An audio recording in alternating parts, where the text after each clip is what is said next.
Hey guys, I'm here to talk to you today about the training life cycle. Now, when I say this, it means that our why for why we train usually changes, and it should change, and it's good to change. And that might mean our training changes too.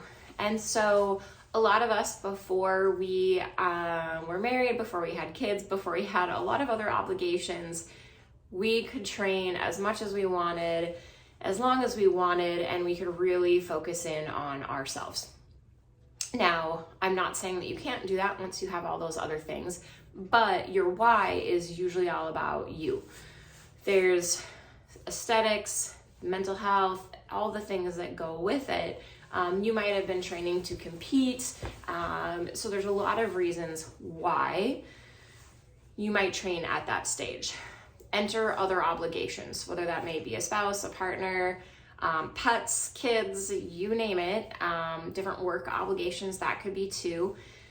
Your time in your day is still 24 hours. And so the time at which you might get to allocate to the gym might be less. And with that, know that your progression of getting better at things, it might go down, and that's okay. Because part of it is realizing where you're at in life and how you go about each of those stages of life and give yourself the grace. Like, you don't have to be as good as you were. You just need to show up on that daily basis for your physical, mental, social, psychological, and mental well-being. You don't have to be the best that you ever were.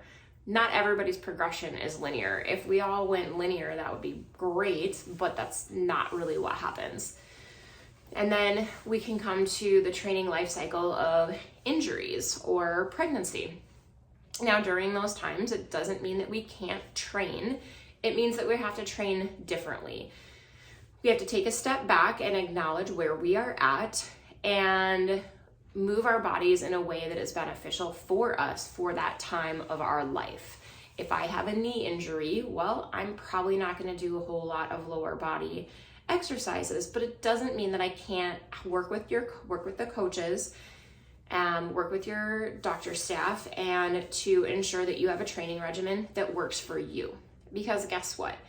If you completely stop, if you completely cut it out, you're also cutting out a huge mental, psychological, social component that you were having when you were training fully. So much of it comes from deep down and acknowledging where you're at and what you need to do for the time being to be healthy for you.